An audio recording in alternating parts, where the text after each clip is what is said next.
Hello and welcome to the Futures in Digital Learning podcast. Once again, I am your host, Adam Davey, Instructional Design Manager with UCAT at the University of Arizona, and joined again by my co-host, Brian Hale. Hey, Brian. Hi, everybody.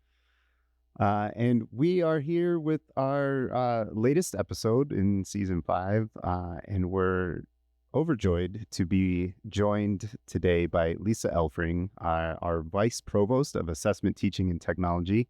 And we love to have Lisa on the podcast. We try to get her on at least once a year to talk about all things going on in the world of teaching and learning. So Lisa, welcome. How are you? I'm well. Thanks for having me. I'm excited. Excellent. So, we're just going to kind of jump right in because we are a teaching and learning center, and just want to hear from your perspective, Lisa. How has the role of a central and teaching learning center evolved over the last few years?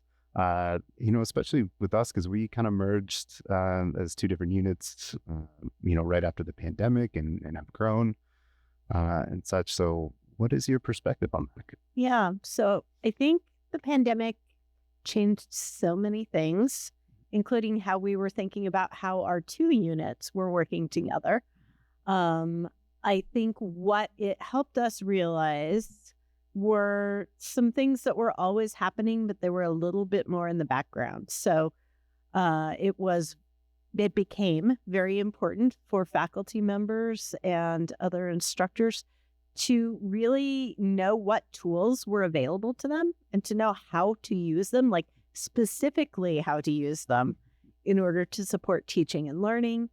I think instructors learned a lot about students as we went through the challenges of trying to do remote teaching during the pandemic. And after that, I feel like there was a higher profile maybe for what a teaching and learning center could provide to a campus, including some things that instructors maybe had just sort of thought of in the background, again, like the learning management system, the tools that were available for student engagement, the availability of folks who could help them think through their teaching approaches, strategies. And the fact that really, I think teaching now is almost all teaching has some element of digital learning. Yeah. Because, if you're using a learning management system, if you're using any of the tools that integrate into that, even if your meetings are face-to-face, I feel like instructors really need to be able to sort of seamlessly, ideally, move back and forth among the technologies that include whiteboard technology in the classroom, but also some of the more digital technologies. Yeah. And I think that makes a big, more comprehensive teaching and learning center an attractive place for people to get input about their teaching. Excellent. And so you brought up a lot of different things, learning about students, existing in kind of a digital world, no matter where we are. What are some of the most common challenges that you see that faculty bring into the center and that they want help with? Yeah. I think a lot of the time it comes down to better understanding of students. They may not come in saying, this is really what I want. But when you dig down a little, that's kind of the thing that I think a lot of folks are looking for. Sort of, oftentimes it's phrased as this, whatever it is, isn't working. Mm-hmm. Can you help me understand why this isn't working in this class for this group of students? And as the conversation proceeds, then you get a little bit more. Into the discussion of, well, who are your students? Why are they taking your course? What do you see as the role of this class in the curriculum? What are the students' goals? What are your goals? Where do they meet? That kind of thing. So that brings us, to the topic that, I think we're all aiming for the same goal, and that's student success, right? Whether we're teaching in a classroom, in person, online, whether we are providing faculty support through our center in, one way or another. So, what is student success? How do you define student success? And I know we can talk about retention, all that, fun stuff, but really, what does student success really look like? Right. Well, I those some of those metrics that you just referred to, I think they really are important. Yeah. Because they are the things that our campuses have to report on Right. for all kinds of important reasons, like being able to give, financial aid and those kinds of things. So I think it has to include those Yeah. things, but I think there's a lot beyond that. And a lot of it consists of things that are more difficult to measure and report in a like numerical Excel spreadsheet type of way. Right. And I think a lot of that has to do with, students learning about themselves as learners, learning about their disciplines, Yeah. learning about how they want to move forward after they're done with their experience at an institution or in a program. Um, them also feeling a part of the community, whether that's a community in a classroom or a community in their academic program or major, or a community on a campus if we're talking residential campuses. But I think all of that is important. And in the end, what I think matters to students, of course, is getting a degree, but it's really having had those opportunities to learn and change and explore, and maybe sometimes to not have success immediately. I think it's really important Yeah. to have that kind of safe space, but also to develop the resilience so that whatever hole you've dug yourself into, you can also figure out a way to get Get out yourself of it. back out. Yeah. Yeah. Yeah. No, I think that's great. And I think, like you said, student success is multifaceted, and shows up in a variety of different ways. And, um, so how do you see, the different aspects of our center? So we have instructional designers, we have technologists, we have a multimedia team, we have um, creative curriculum, all these. How do all these different roles, work together to help emphasize and build on student success? Well, that's a really good question. And there's a certain amount of, I think we're always going to still be figuring it Yeah. out Yeah. because the situation changes, students change, instructors change.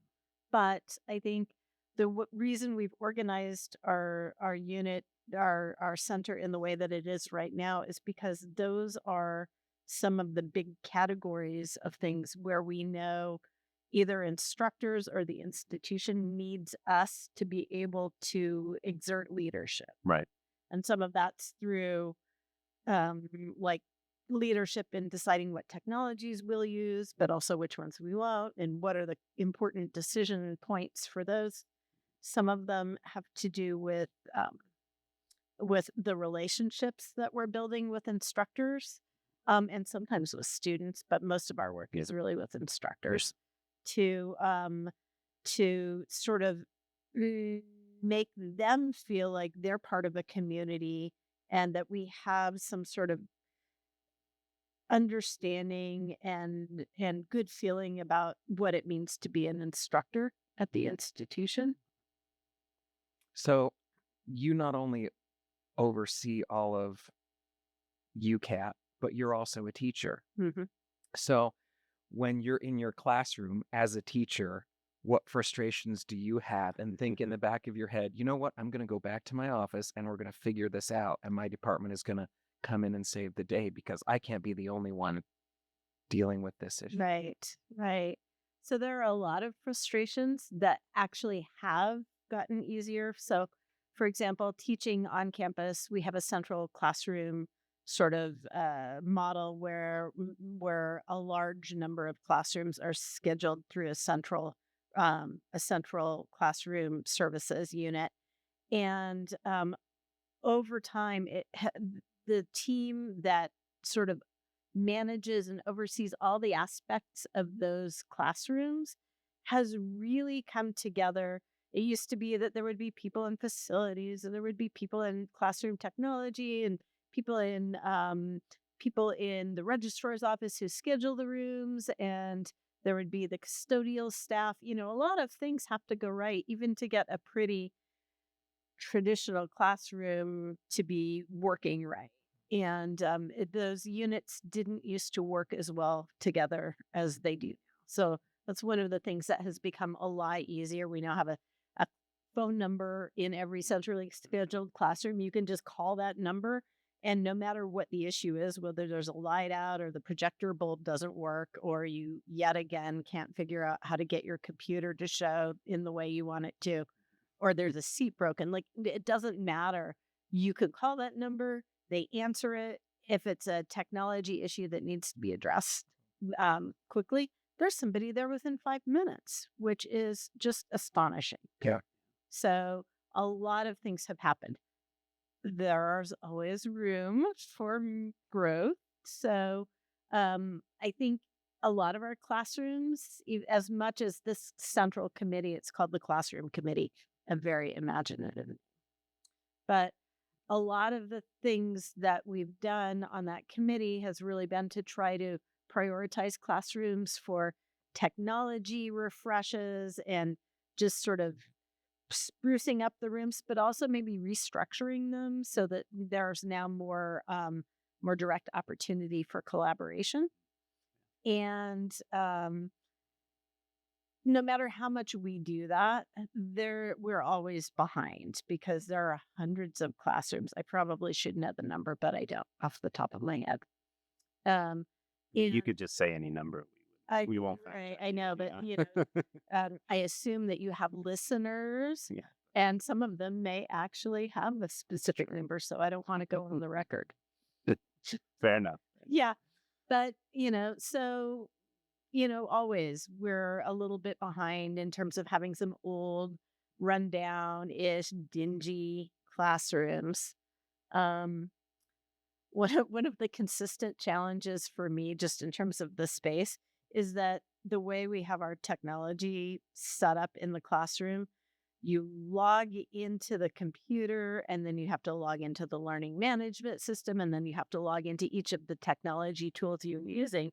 And if you get there on time and nothing happens, you usually can get logged in about like 8 minutes. Yeah. But if a student wants to come and talk to you before class, which I think is an important thing to have that option, or if you're running late from somewhere else, that you feel like you're really rushing to set up all that technology. So having some sort of single sign-on, Yeah. where you just log into the computer and all the Signs you things and everything. sign in, that would be beautiful. Yeah, okay. I think students would love that too. Yeah. Because I know there's times I'm doing something in Brightspace and I go to do something else, and then Brightspace logs me out, and I have to get logged back Right. in and click the duo thing. Yeah. Yeah. Yeah. Right. And you have to do Duo for every login that you Yeah. have too, because you're not doing it. Right. Yeah. So your authentication. computer. And if you forgot your phone now, Yeah. because we have that 2-factor authentication, like you're dead in the water. There's nothing you can do with technology. And it seems like there ought to be maybe like some sort of workaround, because even as important as our phones are, sometimes we don't. Yeah. Yeah. Yeah. Right. So anyway. So as an administrator, as a teacher, Mm-hmm. and I'm also going to say that you're a parent, you have kids that are in school, I do. and the kids come home and they bring their frustrations about schoolwork to you. And do you get to not only alleviate their problem, but bring that back to work and go, let's make sure this isn't happening here at my institution? Maybe less so than I would have hoped and dreamed when I started down this path of working in this role, and also having kids who were students here, although I have another student who is now at a different institution. One of the consistent challenges that my kids have told me about, and other people have told me about sort of on behalf of their college age kids, is how long it takes for work to be graded and for grades to show up in the grade book online. And so oftentimes we're at this point where we are in the semester, which is it's the last full week of classes before finals. And there are students, a lot of students, and sometimes my kids have both graduated now from this institution, but sometimes they were my students. They had no idea how they were doing in a class. They hadn't gotten a grade all semester. And so that was always challenging. But I also think it's very important not to be that hovering helicopter parent. Yeah. And to tell my kid student, well, here's the procedure. If you have a concern, this is the process that you need to go through, and not to do that for them. And I have not done that. Good for you. Yes, but I have talked about like systematically and at a systems level, like what would it take for us to try to do better on this issue, because we know it's a consistent pain point for students. Yeah. I mean, and I'll admit I was catching up on grading this weekend for my own course. I So it's, I did too. it's easy to fall behind It is very easy to fall behind. as an instructor, but we acknowledge it, and I, try to acknowledge it with my students. Like, hey, they're coming. I promise. Yeah. Please reach out if you have questions. But that's good. I think that's good to look at that and be like, okay, it is, how can we use this knowledge that we have of this pain point, this difficulty, and make it something that we can work on and we can help Right. faculty with. And you brought up something earlier where you said, we build relationships with faculty. And I think that is something that is maybe, misunderstood about what we do. Is we're not necessarily, come in and like get help and leave, and it's all transactional, right? Yeah, we're not fixers. Right. We're relationship building at a core, and we want to work with departments and faculty and instructors all over campus because that's how we know how we're best serving them, right? Because we can make all the assumptions we want, but until we get on those front lines, we don't know really what is needed. So Yeah. So how do we build those relationships, and how do we get better at building those relationships and grow those relationships? Well, just like students, or just like teachers, rather, instructors have to get to know their students, we have to get to know instructors, which I think sometimes means not only waiting for them to come to us, but going to them, and what that can look like. I think is there are a lot of different ways that we Yeah. can do that. Yeah.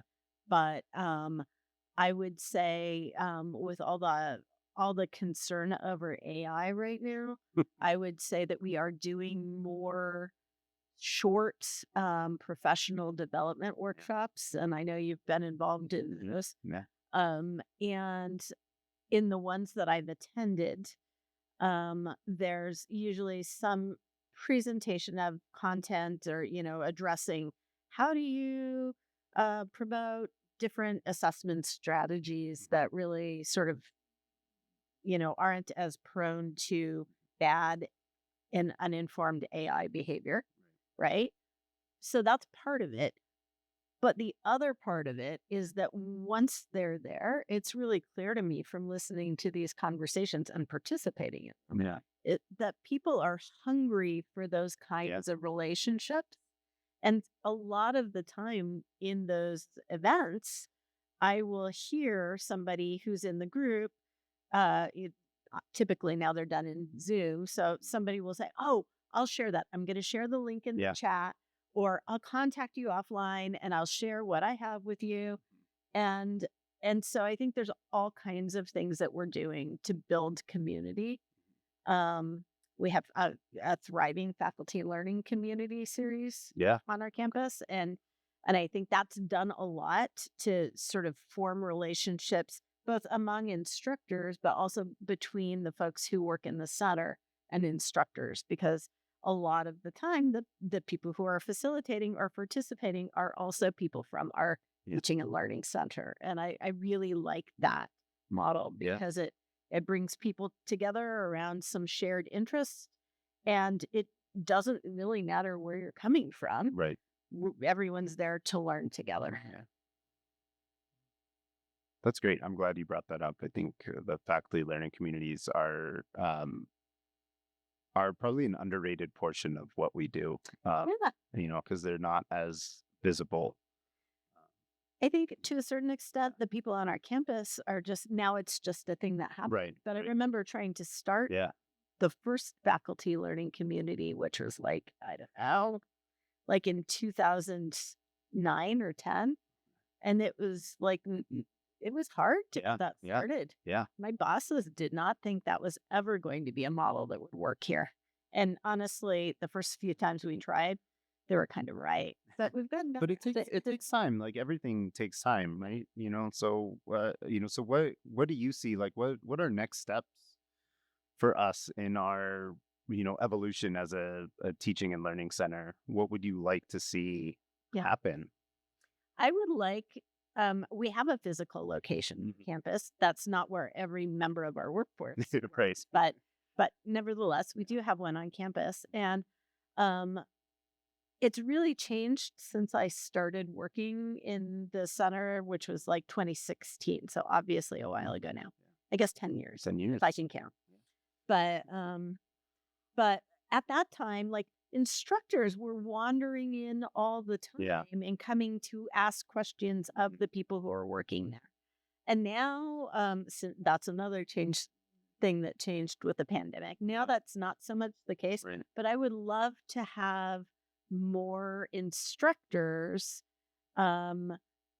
there using the facilities, talking with people. Now people, I think, sort of make appointments and come in. Right. There's some of that, but there's not nearly as much interaction as there was before. And I would love for that to happen. And I'd like to figure out a way for that to happen also for the instructors who are not on our main campus to interact with some of our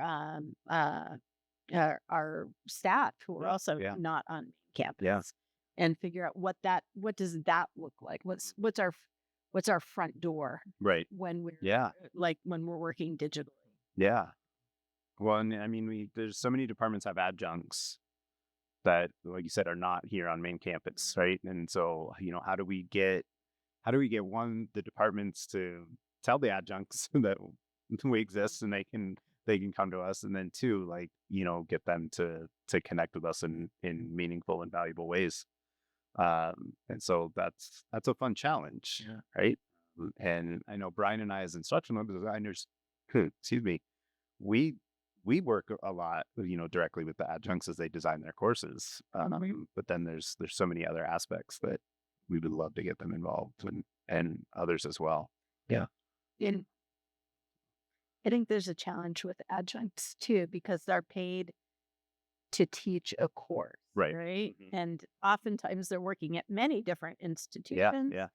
And so they don't really have the sort of the freedom and space in their schedules where that kind of interaction, is even, possible. Right. So I think that is a big unanswered question that we need to sort of figure out. So I would ask, when you are teaching, how do you determine how much time or how much presence to add to the class you're teaching? Mm-hmm. It's really easy when you're standing in front of 150 students. When you have a digital class, you can kind of pick out the ones that this group of folks needs a little more help. These folks have got it, so I don't have to be quite as hands-on. But then you don't really want to teach to the lowest common denominator because you want to give all this information to everybody. What are your tips and tricks for being present in an online class? Yeah, to be honest, it's been a while since I've taught an online class. I did teach online early on. I was just starting to teach online when we hired our good friend Melody Buckner, who now is my Friend of the close pod. collaborator. And yep, friend of the pod. So um at that time, I didn't even know the right words to use to capture what you were saying. And I was designing courses. They were never very big classes. Okay. They were biology courses for high school biology teachers who were scattered around the, the United States. And what I decided to do was try.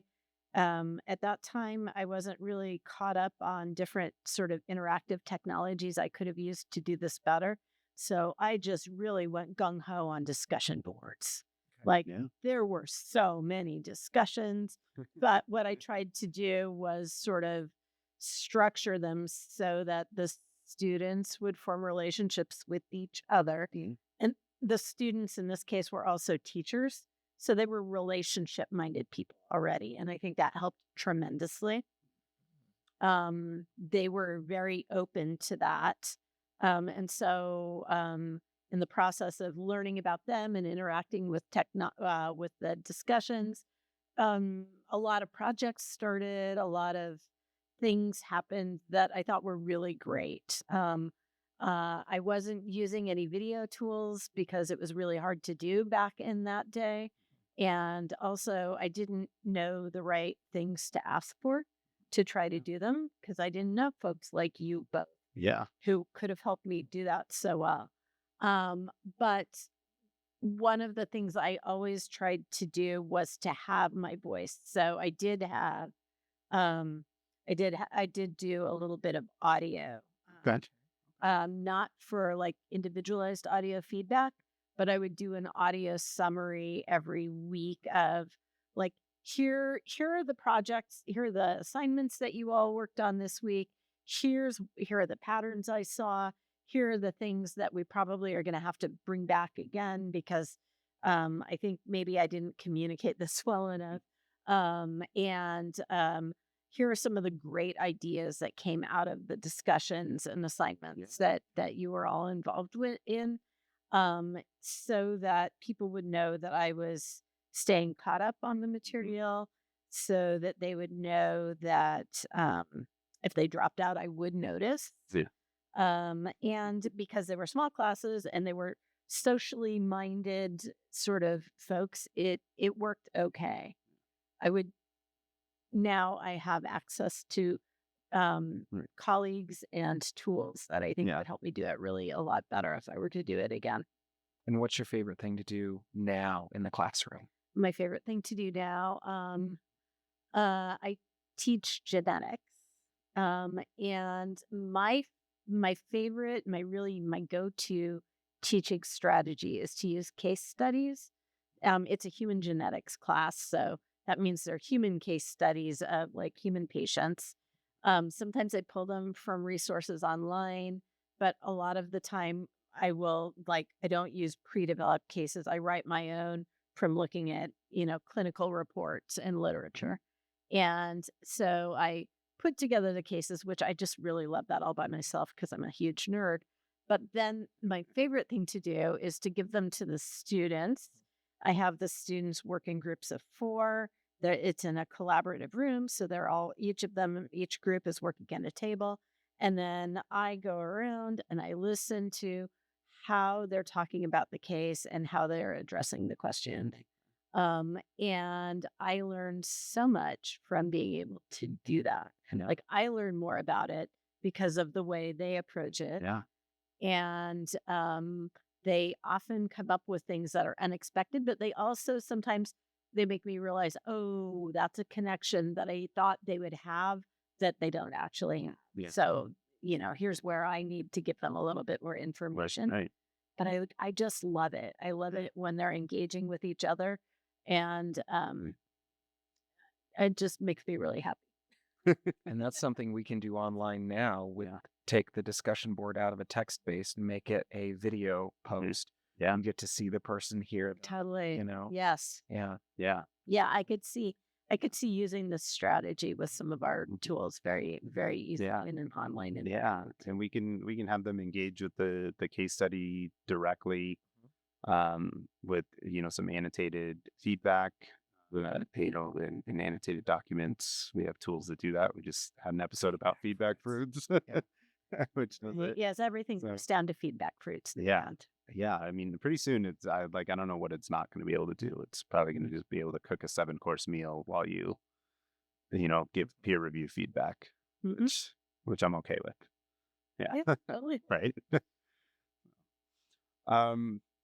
So you know, looking looking into your crystal ball now, and thinking about, okay, you look back, this is what you were doing then, and now, like, all the capabilities we have, like, what do you see? What are some emerging trends, or what are some things you want to see in the future, Mhm.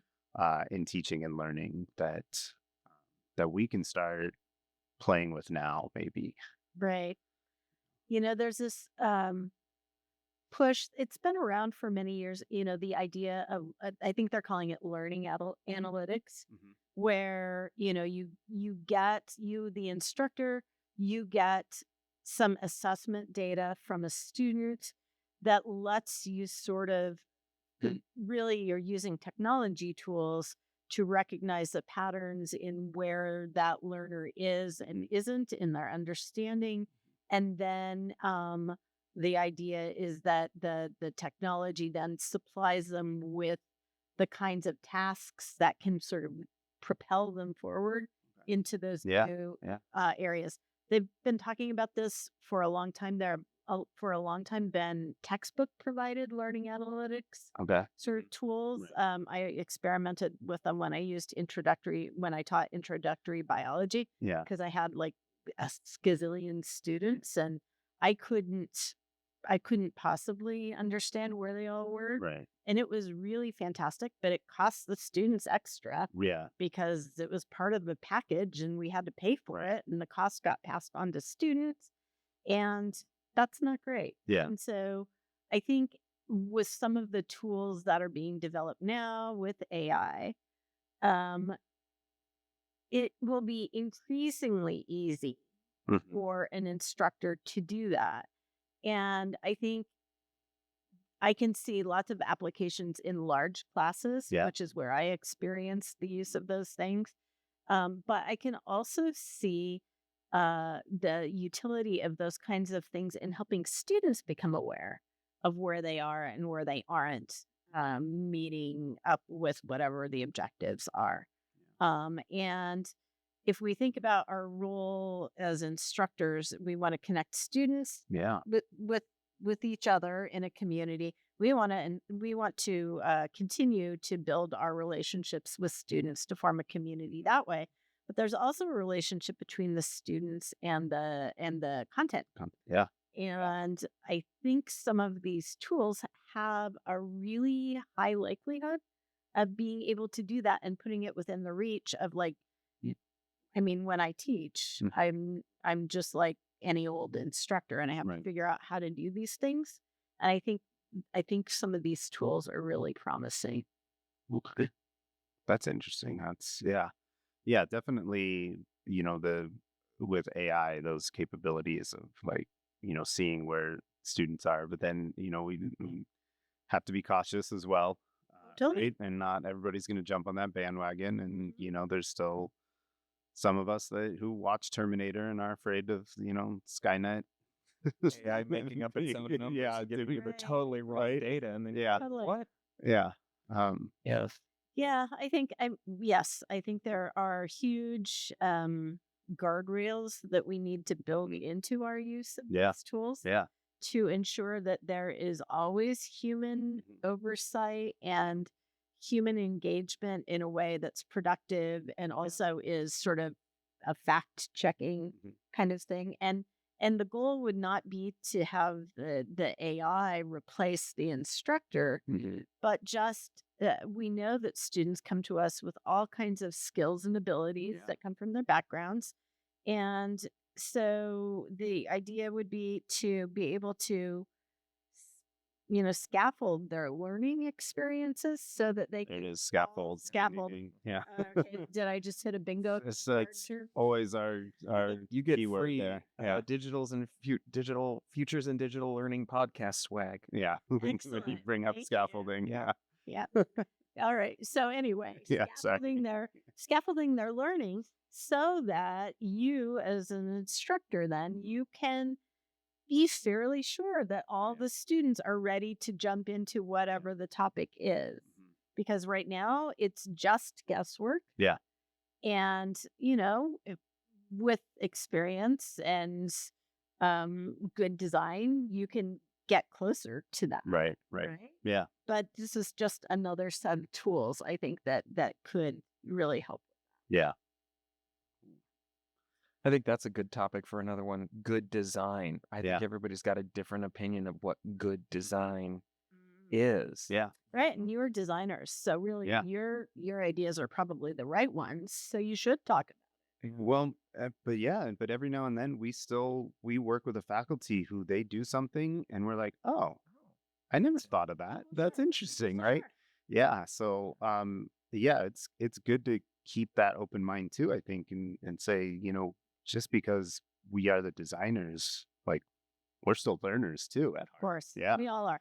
I mean, And- that's the cool yeah. thing about working and teaching Yeah. and learning is you realize that we're all always Yes. learners. While and the teaching actually Yeah. lets us it exposes us to things that we make us learn more. Yeah. Like to me, that's the reason to stay in the game. Yeah. It's not just the high salaries. Yeah. Okay. Or the Yeah, or the or the fame. Yeah. fame, right. The fame and recognition Yeah. comes with it. Yeah. To our millions of TikTok viewers. Constantly like swatting paparazzi away Yeah. as we walk around great. campus. Yeah. But I do, one of the things that I love about this role and love about this working in this department, and I tell people all the time, we work in the best department on campus. And it's the people for sure. And it's also just the fact that we constantly get to learn. And Lisa, I know you called yourself a nerd earlier. Like I think it's safe to say Brian and I are nerds as well. I'm a geek. You're a geek, yeah. We love learning. And when I tell people that I'm an instructional designer and most of the time, 99% of the time they go, what's that? And I tell them and they're like, oh, that's cool. I'm like, yeah, I get to take all these classes without actually doing the work. And Right. Yeah. and I get to learn from all these amazing faculty and instructors and also the people on my team who do such cool things. And I think that's, that community building is why I think these, centers, our center and centers all around, the world are important for teaching and learning in general. You do too. I really think there's sort of like a nucleus that organizes a lot of the good things that are already happening on a Yeah. campus. And it's just a place where everything comes together. Yeah. And there's some like really exciting collaboration. Yeah. Yeah. Yeah. Ice cream is great, but when you add toppings, it's even better. There we go. There's our food analogy. All right. And now, after you're done listening to this, feel free to go out and get yourself a nice big bowl of ice cream. With Actually, take an instructional designer out and There you share some go. ice cream. Yes, Yeah. for sure. So, with that, and we kind of talked about this, I've been blabbing on about why I love it, but what gives you the most optimism when looking at teaching and learning, at higher ed? Yeah. I think one of the things that has just given me the most optimism, and I don't always get to do it, is when I facilitate a faculty learning community and I get assigned to a new group of instructors and they come from all over campus and they have, variable years of experience. And I get to, I just get to see all the things they bring to the table and all the work that people are doing to really do their very best for students. That just makes me so happy. And another thing is that we're also a member of an organization called the CERTL, which is the Center for the Integration of Research, Teaching, and Learning. It's an international Yeah. organization. But our program on our campus allows us to provide structured professional development in teaching for postdocs. Oh, So postdocs are folks who've got their PhDs. They are engaging in more training in order to prepare them for whatever is next. Could be academia, could be the industry, could be some other kind of job. But the postdocs who are here, I mean, they are here and most of them are very focused on their research and their projects. And they are just like laser focused on that because it's the thing they need to get them to where they want to go. But this postdoc program is so wonderful because they apply, they spend a whole year doing as much learning about teaching and learning as they can. The first semester, they take an online course, and it's a asynchronous online course. But we get together to talk about it, so we sort of use sort of a hybrid approach. They explore ideas that they may have been familiar with, but most of them aren't, about evidence-based teaching. So that's fantastic. So there's a lot of learning there. But then the second semester, they actually co-teach with a faculty member in a sort of an abbreviated way. They're not in charge of the whole class, but they go into somebody's class and they teach. We recommend like 3 to 4 weeks so that they can get the feeling of what it is to facilitate learning, how it feels to be in a physical, most of them are teaching face-to-face, so a physical classroom, and what that looks like, and how do you pace your time, and how do you design assignments, and how do you grade assignments, and how do you derive meaning from that helps you sort of understand what the students have got from it.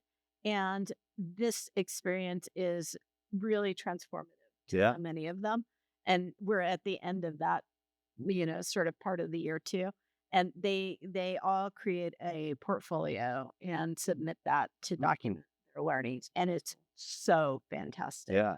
I love reading that, but I've also been facilitating the postdoc learning communities, both in fall and spring. And it's so wonderful to see the kinds of things that get them really excited.